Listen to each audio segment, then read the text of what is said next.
Hello दोस्तों, आप सब कैसे हैं। आशा करते हैं आप सब ठीक होंगे और स्वस्थ होंगे। तो बच्चों, आज की वीडियो शुरू करने से पहले आप सबसे रिक्वेस्ट है कि अगर आप सब हमारे चैनल में नए हैं तो प्लीज़ हमारी वीडियो को लाइक करें और चैनल को सब्सक्राइब करें, और अगर आपको वीडियो अच्छी लगे तो कमेंट बॉक्स पर अपना रिव्यू देना ना छोड़िए। तो चलो बच्चों, शुरू करते हैं आज की वीडियो। तो आज हम पढ़ेंगे क्लास 6 का साइंस सब्जेक्ट का चैप्टर नंबर 5, पदार्थों का पृथक्करण। तो ये वीडियो हिंदी मीडियम वाले बच्चों के लिए होने वाली है। तो बच्चों, तो पहले हम जानेंगे पदार्थों का पृथक्करण। ठीक है बच्चों, सबसे पहले हम जानते हैं पदार्थ क्या है। ठीक है बच्चों, तो पदार्थ मतलब सिंपल डेफिनेशन अगर हम देखें तो पदार्थ क्या है, जिससे मिलकर कोई चीज़ बनती है। ठीक है, अगर आपको एग्जांपल चाहिए तो आप देखिए, आप अपने घर में देखिए। ठीक है, आपके आसपास आपके आपके घर में जितनी भी चीज़ें वो किसी न किसी पदार्थ से मिलकर बनी है। ठीक है, जैसे आपके घर में आप देखोगे, एक बोतल ले लो। ठीक है, आपके घर में बोतल जो होगी किसकी बनी हुई होगी, वो आपके घर में ज़्यादातर जो बोतल होगी वो बनी होगी प्लास्टिक है। ठीक है, तो जो पदार्थ है किससे बनी है आपकी बोतल। ठीक है, जिस चीज़ से मिलकर कोई चीज़ बनती है उसे हम पदार्थ कहते हैं। तो आपकी बोतल बनी है प्लास्टिक से। उसके बाद हम अगर आपके खिलौने देखें तो आपके ज़्यादातर जो टॉय होंगे वो प्लास्टिक से बने होंगे, वरना कपड़े के बने होंगे। ठीक है, और वहीं अगर हम देखें आपके घर में जो आप बॉल खेलते हो, ठीक है, आपने बॉल तो देखी होगी, तो बॉल किससे बनती है। ज़्यादातर बॉल अब आजकल रबड़ से बनती है। ठीक है, तो रबड़ वाले अपने बॉल देखिए। उसके बाद आप खाना किस में खाते हो, आप बर्तनों में खाते हो। तो आपको पता है ना, आपके घर में जो बर्तन होंगे, बहुत से बर्तन किसके होंगे, लोहे के होंगे, नहीं तो स्टील के होंगे। ठीक है बच्चों, तो ये सब क्या होता है, पदार्थ कहलाते हैं। ठीक है, जिनसे मिलकर कोई चीज़ बनती है, कोई वस्तु बनती है, कोई सामान बनता है, उन्हें हम पदार्थ बोलते हैं। ठीक है बच्चों, तो आशा करते हैं कि आपका पदार्थ के बारे में जो कन्फ्यूज़न होगी वो दूर हो गई होगी। उसके बाद है पदार्थों का पृथक्करण। पृथक्करण मतलब होता है अलग करना। ठीक है बच्चों, सिंपल है क्या, पृथक्करण मतलब अलग करना। ठीक है, तो पूरा अगर हम इसको पढ़े तो पदार्थों का पृथक्करण। ठीक है बच्चों, तो आज हम जानेंगे किस तरीके से हम दो पदार्थों को अलग कर सकते हैं। ठीक है, पृथक्करण का मतलब मैंने बताया अलग करना। ठीक है, और पदार्थ मतलब जिससे मिलकर कोई चीज़ बनती है। ठीक है, तो आज हम टोटल पढ़ेंगे पदार्थों का पृथक्करण। ठीक है, मतलब कैसे हम दो पदार्थों को अलग कर सकते हैं। ठीक है, सबसे पहले हम पढ़ते हैं कि हमें ज़रूरत की है पदार्थों को अलग करने की। ठीक है बच्चों, तो इसका बेसिक सा फंड है कि देखो बच्चों, हमारे आसपास जितनी भी चीज़ें मौजूद है, ठीक है, तो उनमें से क्या होता है, जब कोई दो पदार्थ आपस में मिक्सअप हो जाते हैं, ठीक है, तो क्या होता है, कोई पदार्थ हमारे लिए जरूरी होता है। ठीक है, कोई पदार्थ क्या होता है, हमारे लिए उपयोगी होता है, और कोई पदार्थ हमारे लिए अनुपयोगी होता है। ठीक है, तो उपयोगी पदार्थ को अनुपयोगी पदार्थ से अलग करने के लिए हमें क्या करना पड़ता है, पृथक्करण की विधियां अपनानी पड़ती है। ठीक है बच्चों, तो जैसे इसका सबसे इजी एग्जांपल है चाय। ठीक है, आप क्या डालते हो, आप चाय में क्या डालते हो, चाय पत्ती डालते हो। ठीक है, पर चाय बनने के बाद क्या होता है, चाय पत्ती क्या होती है, आपके लिए यूजलेस हो जाती है, मतलब अनुपयोगी होती है। ठीक है, तो हम क्या करते हैं, छन्नी की मदद से क्या होता है, चाय पत्ती को अलग कर देते हैं। ठीक है, और उसको डस्टबिन में फेंक देते हैं। ठीक है, तो आपने एक एग्जाम्पल यहाँ पे देखा पृथक्करण का। ठीक है, हमने क्या करा, चाय में से हमने क्या करा, चाय पत्ती के पदार्थों को अलग करते हैं। ठीक है, तो ये क्या था, सिंपल डेफिनेशन है कि हमें क्यों पदार्थों का पृथक्करण करना जरूरी होता है। इसी प्रकार से आपके चावल में क्या होता है, कंकड़ पत्थर आ जाते हैं। ठीक है, कंकड़ पत्थर भी आते हैं, पदार्थों में आते हैं। ठीक है, एक टाइप के। ठीक है, तो क्या होता है, हम क्या कहते हैं, हस्त चयन, हाथों से हम क्या करते हैं, कंकड़ पत्थर को अलग कर देते हैं, या फिर छन्नी की मदद से। जब हम आटा गूंथते हैं तो हम क्या करते हैं, छन्नी का यूज़ क्यों करते हैं, ताकि जो छोटे छोटे पत्थर है उसको अलग किया जा सके। ठीक है बच्चों, तो आपको आशा करते हैं आपको समझ आएगा कि पदार्थों का पृथक्करण क्या होता है। उसके बाद हम जानेंगे पृथक्करण की विधियां, मतलब दो पदार्थों को अलग करने की कौन कौन सी विधियां हैं। ठीक है, सबसे पहले होते हैं हस्तचयन विधि। हस्तचयन विधि मतलब हाथों से दो पदार्थों को अलग करना। इसको हम तब यूज़ करते हैं जब जो दो पदार्थ होते हैं उसमें किसी एक पदार्थ की मात्रा बहुत कम होती है। ठीक है, मतलब हम ईजिली हम किसी पदार्थ को अलग कर सकते हैं। ठीक है, जैसे मान के चलो, गेहूं, चावल और दाल में से बड़े बड़े मिट्टी के कंकड़ों या पत्थरों या भूसे को अलग करना। तो बच्चों, आपको याद होगा जब आपके घर में आप राइस, तो आप सभी के घर में बनता होगा चावल। तो आपके घर में जब चावल बनता है तो उससे पहले क्या होता है, आपने देखा होगा आपकी मम्मी या आपके पापा क्या करते हैं, चावल में से जो छोटे छोटे पत्थर होते हैं उससे क्या करते हैं, कंकड़ पत्थर को हाथों से छांट के अलग कर देते हैं। ठीक है, तो इसे हम क्या कहते हैं, हस्तचयन विधि। ठीक है, जो छोटे छोटे कंकड़ पत्थर होते हैं वो क्या होते हैं, हमारे लिए यूजलेस होते हैं, मतलब अनुपयोगी होता है। ठीक है, उनका क्या करते हैं हम, उनको हम खा तो सकते नहीं, अगर हमने खा लिया तो क्या होगा, हमारा पेट खराब हो जाएगा।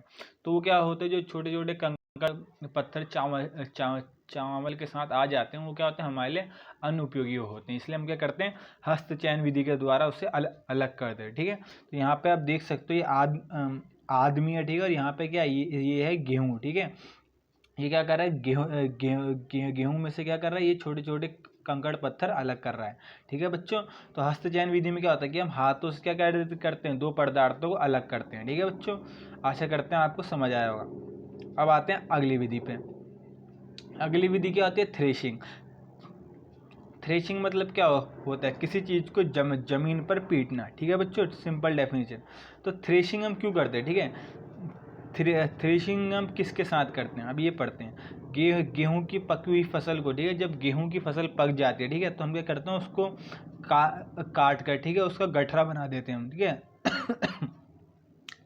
गठरा बना देते हैं मतलब क्या होता है, उसको गठरा मतलब कोई गोल गठरा, मतलब सबको बहुत सारी फसल को इकट्ठा करके उसको आपस में बांध देते हैं। ठीक है, उसको फिर हम क्या कहते हैं, जब हम उसका गठरा बनाते हैं तो हम उसे क्या करते हैं, उठा के किसी पत्थर पर या जमीन पर क्या है, पीटते हैं, मतलब जोर से मारते हैं। ठीक है, जब हम क्या कहते हैं, फसल के गठरे को, जब हम गेहूं की पकी हुई फसल के गठरे को पत्थर पर मारते हैं, ठीक है, तो उससे क्या होता है, जो उसकी फसल में अनाज के मतलब गेहूं के पके हुए दाने होते हैं, ठीक है, वो क्या होते हैं, जब ये आदमी आप जैसे देख रहे हो, ठीक है, ये आदमी है, ठीक है, और इसके हाथ में क्या है, गेहूं की फसल का क्या है, गठरा है। ठीक है, तो ये क्या कर रहा है, इसको जमीन पर जो ये एक बड़ा सा पत्थर है, इस पर मार रहा है। ठीक है, और जब ये जमीन पे इसे मारता तो आप देख रहे होंगे यहाँ पे जो अनाज के दाने हैं, ठीक है, गेहूं है, ठीक है, ये क्या हो रहा है, इससे छटक के अलग हो जाते हैं। ठीक है, तो जब हम इसको जमीन पे पीटते हैं, ठीक है, पत्थर पे मारते हैं, तो इसे क्या बोलते हैं, हम थ्रेशिंग बोलते हैं। ठीक है, तो जब ये गेहूं के दाने इससे छटक के अलग हो जाते हैं, तो हम क्या करते हैं, इसको स्टोर कर लेते हैं। ठीक है, फिर इसकी साफ सफाई करके इसको पीस के आटा बना देते हैं। ठीक है बच्चों,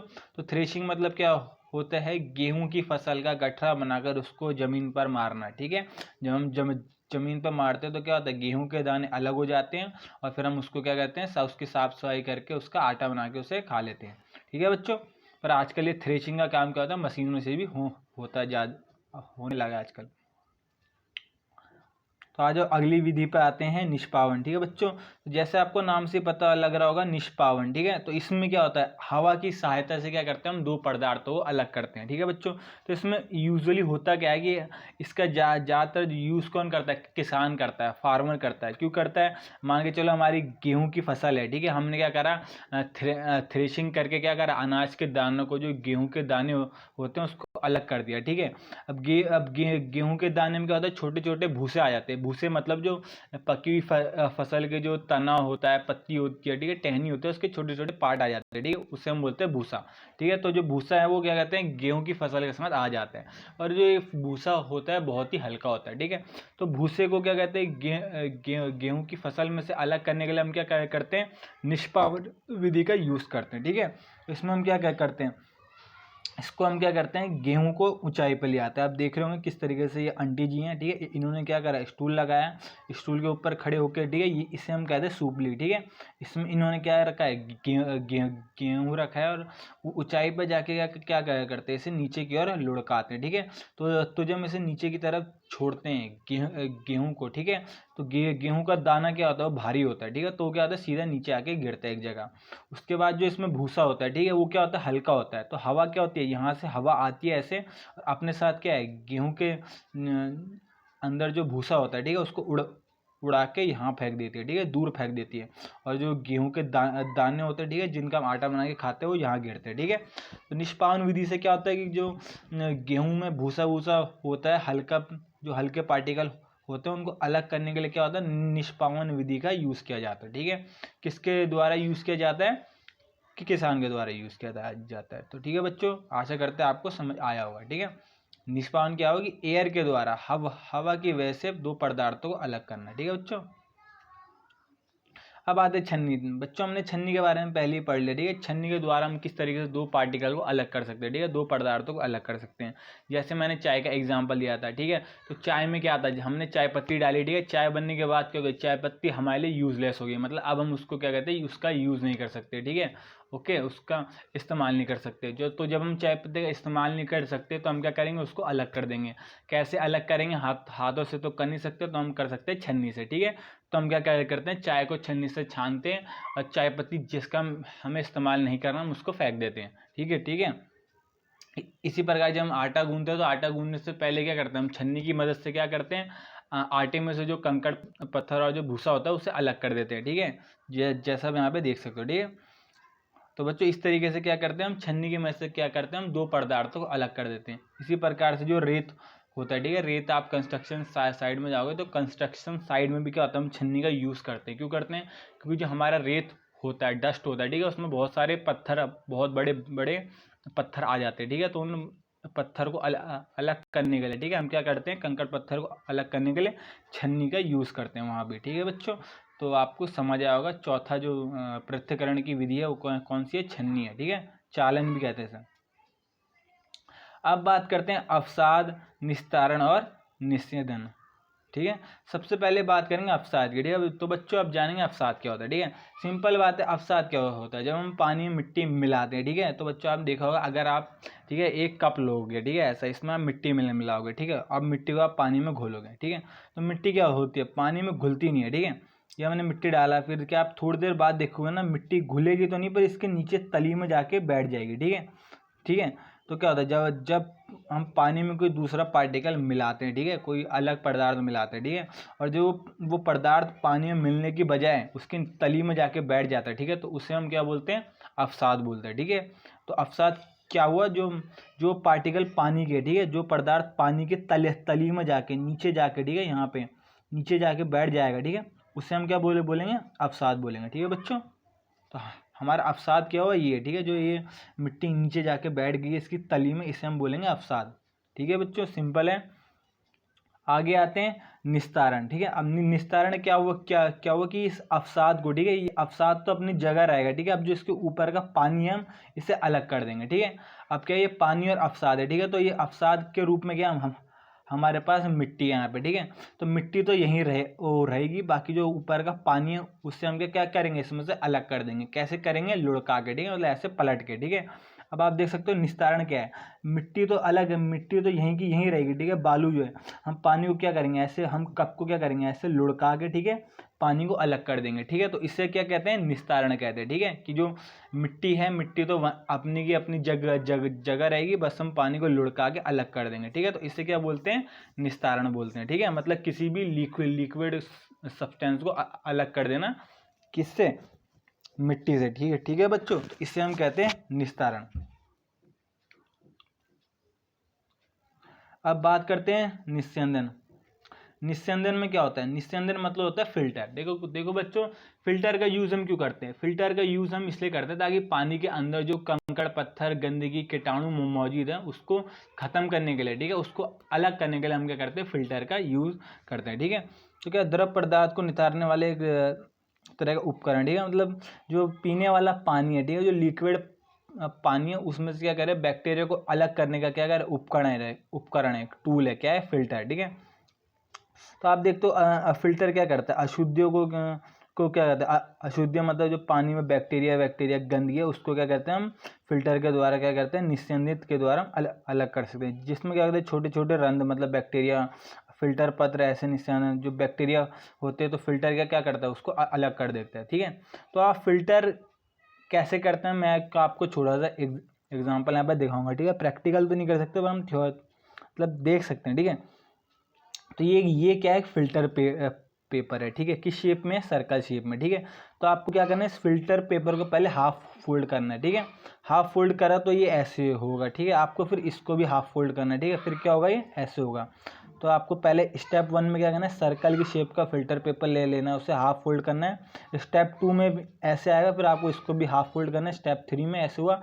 फिर आपको क्या करना है, जब आपका फिल्टर पेपर ऐसे बन जाएगा, उसके बाद आपको क्या करना है, इससे क्या कहते हैं, कोन की शेप में फोल्ड कर देना है। किसकी, कोन। कोन मतलब आपको पता है टोपी, जैसे आप बर्थडे पार्टी में टोपी पहनते हो वैसे आपको क्या करना है, इसको टोपी की शेप में फोल्ड कर देना है, ठीक है। उसके बाद आपको क्या करना है, जो इस टाइप की एक कुप्पी नहीं होती, इस टाइप की आपने देखा होगा, इसे कुप्पी टाइप का कहते हैं। इसके अंदर आपको क्या करना है, फिल्टर पेपर डाल देना है, ठीक है। यहाँ से ऐसे, ठीक है, आपको इस कुप्पी के अंदर ऐसे फिल्टर पेपर को डाल देना है, ठीक है। फिर आपको क्या करना है, थोड़ा पानी लेना है और उसमें क्या करना है, आप थोड़ी मिट्टी मिला देना है, ठीक है। फिर जब आप मिट्टी में मिला हुआ पानी इसके अंदर डालोगे, ठीक है, तो जो फिल्टर पेपर है ये क्या करेगा, मिट्टी को, कंकड़ पत्थर को और उसके अंदर जो गंदगी होगी, ठीक है, वो क्या होगी, इस फिल्टर पेपर पे चिपक जाएगी, ठीक है। और इसके अंदर जो पीने लायक पानी होगा वो फिल्टर पेपर के अंदर से पास होता हुआ इस नीचे कप में आके गिरेगा, ठीक है बच्चों।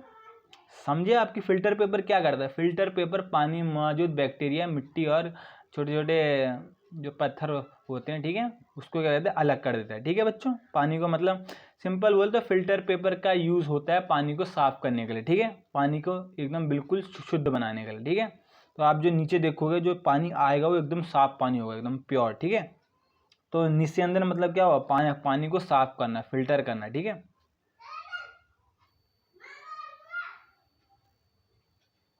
अब हम बात करते हैं वाष्पन। वाष्पन मतलब वेपराइजेशन, ठीक है, वाष्पीकरण, ठीक है।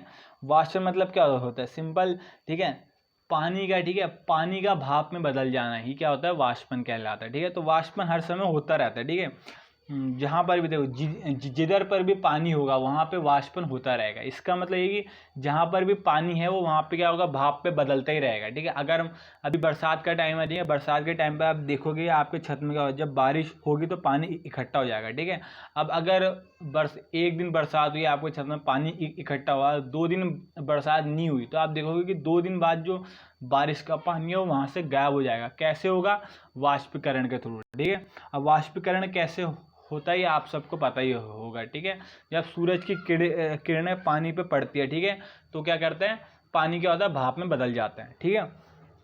तो आप देखना आपके सामने एक इंटरेस्टिंग क्वेश्चन है और आपको इसके बारे में थोड़ा सोचना होगा, और मुझे भी, ठीक है। आपके विचार में नमक कहाँ से आता है, ठीक है। तो आपके सामने क्वेश्चन क्या है कि नमक कहाँ से आता है, ठीक है। तो अब हम जानेंगे कि नमक कहाँ से आता है, ठीक है। जैसा कि हम सब जानते हैं कि जो सबसे ज़्यादा नमक पाया जाता है, ठीक है, वो कहाँ पाया जाता है, समुद्र में। कहाँ पाया जाता है, समुद्र में, ओशियन के पानी में, ठीक है। आपको पता है ना, अर्थ का, पृथ्वी का 70% जो हिस्सा है वो पानी से कवर है, ठीक है। तो जो सबसे ज़्यादा नमक होता है वो किस में पाया जाता है, समुद्र के पानी में पाया जाता है, ठीक है। तो नमक प्राप्त करने के लिए हम क्या करते हैं कि जो ओशियंस है, ठीक है, जो समुद्र से लगे हुए हमारी ज़मीन होती है, मतलब जो समुद्र से टचिंग एरिया होता है, ठीक है, ज़मीन होती है, उसमें हम क्या करते हैं, बड़े बड़े गड्ढे कर देते हैं, ठीक है। और जब समुद्र में बड़ी बड़ी ज्वार भाटा आती है, मतलब लहरें आती हैं, ठीक है, तो उस समय क्या होता है, जो समुद्र का पानी होता है वो काफ़ी अंदर तक घुस जाता है, ठीक है। तो जब पानी अंदर आता है तो क्या होता है, जो हमने गड्ढे किए होंगे, ठीक है, ये जो गड्ढे हैं, ठीक है, इन गड्ढों में जाके क्या होता है, पानी जमा हो जाता है, ठीक है, ओके। तो जब इन गड्ढों में पानी जमा हो जाता है, ठीक है, तो इन गड्ढों में पानी जमा होने के बाद क्या होता है, सूरज की किरणें सूरज की जो रोशनी होती है, सनलाइट होती है, वो क्या होती है, इन गड्ढों पर पड़ती है, ठीक है, इन गड्ढे के पानी पे पड़ती है। तो कुछ समय बाद क्या होता है कि ये जो पानी होता है ये क्या होता है, भाप बन के उड़ जाता है, ठीक है, आसमान में, ठीक है। और यहाँ पे क्या रह जाता है, इन गड्ढों में नमक रह जाता है। क्या रहता है, नमक, ठीक है। नमक क्या होता है, अवसाद के रूप में क्या होता है, नीचे जाके जमा हो जाता है, ठीक है। उसके बाद हम क्या कहते हैं, इस गड्ढे से नमक बाहर निकाल के इस तरह इसको फैक्ट्री में भेज देते हैं। फैक्ट्री में जाके ये पिसता है और क्या कहता है, हमारे घर पे आता है, ठीक है बच्चों। तो वाष्पन विधि का यूज़ आप जान गए होंगे, किस किस चीज़ में नमक बनाने में किस प्रकार से होता है, ठीक है बच्चों। तो अब हम जानेंगे, अब हमारा नेक्स्ट टॉपिक है पृथक्करण की एक से अधिक विधियाँ, ठीक है। तो पृथक्करण में क्या होता है, अगर हमें 2 चीज़ों को अलग करना है तो हमें क्या कहते हैं, पृथक्करण की एक से ज़्यादा विधि का यूज़ करना पड़ेगा, ठीक है। जैसे आप देख सकते हो कि यहाँ पे क्या है, नमक और रेत आपस में मिला हुआ है, ठीक है। तो हमें क्या करना है, नमक और रेत को कहते हैं नमक और रेत में से, ठीक है, इसमें क्या है, रेत के पदार्थ भी मिले हुए और नमक के पदार्थ भी मिले हुए। तो हमें क्या करना है, इन दोनों पदार्थों को अलग अलग करना है, ठीक है। तो अब कैसे करेंगे, ठीक है, अवसाद, ठीक है। सबसे पहले क्या करेंगे, हम क्या कर सकते हैं, अवसाद मेथड का, अवसाद विधि का यूज़ कर सकते हैं, ठीक है। कैसे करेंगे, नमक और रेत का मिश्रण हमने लिया, ठीक है, और उसमें क्या करा हमने, पानी मिला दिया, ठीक है। पानी मिलाने के बाद हमें थोड़ा सा घोलना होगा, ठीक है। तो जब हमने नमक और रेत के मिक्सचर में, ठीक है, मिश्रण में पानी मिलाया, ठीक है, तो क्या होगा कि जो नमक है वो क्या होगा, पानी में मिल जाएगा, ठीक है। क्या होगा, नमक पानी में मिल जाएगा, ठीक है। और उसके बाद जो नीचे क्या वो रह जाएगा हमारा रेत, ठीक है। तली में क्या होगा, अवसाद के रूप में क्या बैठ जाएगा, यहाँ पे रेत बैठ जाएगा, ठीक है।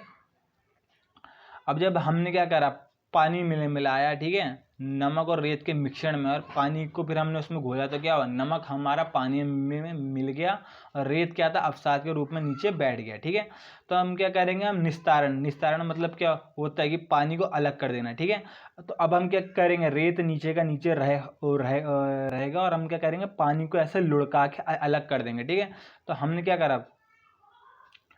करा, पानी लुढ़का के ऐसे अलग कर दिया, और इसे ही हम क्या कहते हैं, निस्तारण, ठीक है। तो निस्तारण की प्रक्रिया के द्वारा हम क्या करते हैं, जल और नमक के मिश्रण का अलग कर देते हैं, ठीक है। वाष्पन, अब हम वाष्पन विधि का यूज करेंगे, ठीक है। अब हमने रेत को तो अलग कर दिया, अब हमें नमक अलग करना है, ठीक है। तो नमक को क्या करेंगे, हम केतली में डाल देंगे, ठीक है, ओके।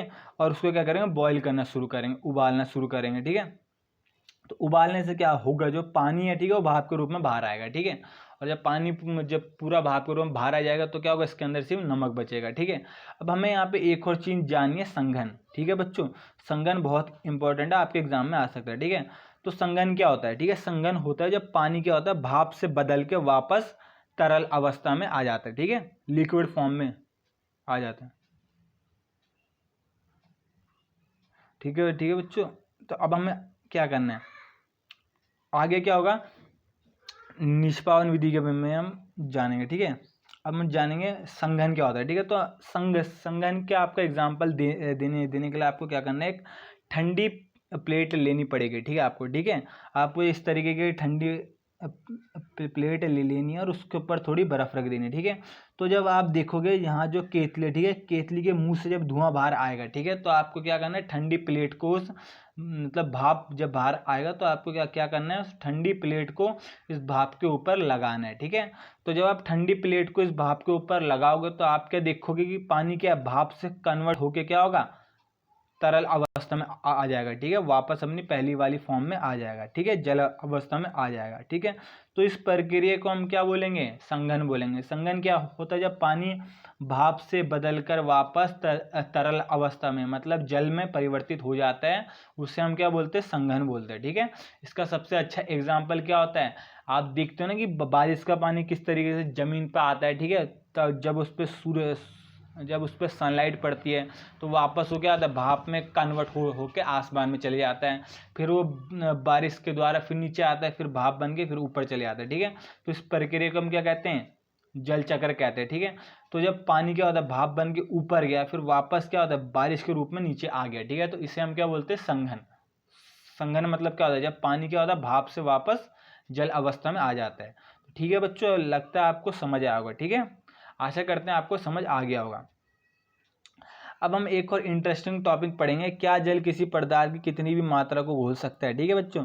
तो क्या होता है, ये बड़ा अच्छा टॉपिक है, मज़ा आएगा इसको पढ़ने में, ठीक है। क्या जल किसी पदार्थ की कितनी भी मात्रा को घोल सकता है। तो बच्चों इसमें क्या कह रहे हैं, देखो बच्चों, जल में क्या होता है, एक स्तर तक ही हम किसी अन्य पदार्थ को घोला जा सकता है, ठीक है, जिसे संतृप्त विलयन कहते हैं, ठीक है, या कहलाता है। तो क्या इसका मतलब है कि हम वाटर में क्या करते हैं, किसी भी एक लेवल तक, ठीक है, एक किसी स्तर तक क्या कहते हैं, किसी अन्य पदार्थ को घोल सकते हैं, ठीक है। अगर हमें पानी में मान लो नमक मिलाना है, ठीक है, तो हम एक लेवल तक इसमें नमक मिला सकते हैं, ठीक है। मान के चलो हमने इसमें 3 चम्मच मिलाया, ठीक है, और वो क्या क्या मिल गया, ठीक है। तो ये क्या है, इसकी संतृप्त विलयन अवस्था कहलाएगी, ठीक है। अब अगर हम इसमें चौथा चम्मच नमक डालेंगे, ठीक है, तो क्या होगा, इसमें नमक मिलेगा नहीं, ठीक है। जब इसकी कैपेसिटी मतलब जो लेवल है, अगर हम उससे ज़्यादा नमक डाल देंगे, ठीक है, तो क्या होगा, नमक इसमें मिलेगा नहीं। नमक क्या होगा, अवसाद के रूप में इसकी तली में बैठ जाएगा, ठीक है, अलग हो जाएगा, इससे मिलेगा नहीं, ठीक है। तो संतृप्त विलयन क्या होता है कि पानी की क्या कहते हैं, एक धारण क्षमता होती है। धारण मतलब अपने अंदर होल्ड मतलब बनाए रखने की किसी चीज़ को एक क्षमता होती है, ठीक है, जिससे हम क्या कहते हैं संतृप्त विलयन। तो मतलब इसका मतलब एक लेवल तक, एक स्तर तक ही हम क्या करते हैं, किसी दूसरे पदार्थ को पानी में घोल सकते हैं। जैसे नमक के हम 3 चम्मच इसमें मिला सकते हैं, अगर हम 3 से ज़्यादा मिलाएंगे तो नमक इसमें नहीं घुलेगा और अवसाद के रूप में नीचे बैठ जाएगा, ठीक है। अब अगर हम 3 चम्मच से ज़्यादा इसमें और मिलाना चाहते हैं, ठीक है, तो हमें करना क्या होगा, जल को गर्म करके उसके अंदर और अधिक मात्रा में किसी अन्य पदार्थ को घोला जा सकता है, ठीक है। अगर हम और नमक पानी में मिलाना चाहते हैं, ठीक है, तो जैसे हमने पढ़ा, हमें क्या करना पड़ेगा, पानी को गर्म करना पड़ेगा, ठीक है। पानी को गर्म करने के बाद अब देखोगे कि आप इसमें 2 या 3 चम्मच और मिला सकते हो, ठीक है। मतलब 3 चम्मच तो आपने मिला दिया, फिर जब आप इसको गर्म करोगे आप इसमें 2 से 3 चम्मच और पानी मिला सकते हो, ठीक है। तो इससे क्या होगा, इसकी जो लेवल है, मतलब स्तर है, ठीक है, क्षमता है इसकी पानी को, नमक को धारण करने की, वो और बढ़ जाएगी, ठीक है बच्चों। तो जाना आपने संतृप्त विलयन क्या होता है, ठीक है। वाटर की क्या कहते हैं, किसी अन्य पदार्थ को धारण करने की क्षमता, ठीक है, उसको हम क्या कहते हैं संतृप्त विलयन। और अगर हमें उसमें, अगर हम पानी में और अधिक मात्रा में किसी अन्य पदार्थ को या नमक को मिलाना चाहते हैं, तो उसके लिए हमें क्या करना होगा, पानी को गर्म करना होगा, ठीक है। पानी को गर्म करने के बाद हम उसमें और भी अधिक मात्रा में नमक मिला सकते हैं, ठीक है बच्चों। तो आज का चैप्टर नंबर 5 हमारा आज यहीं ख़त्म होता है। आशा करते हैं बच्चों आपको हमारी वीडियो समझ आई होगी, और अगर आपको हमारी आज की वीडियो अच्छी लगे तो प्लीज़ हमारे चैनल को सब्सक्राइब और वीडियो को लाइक करना ना भूलिए। धन्यवाद।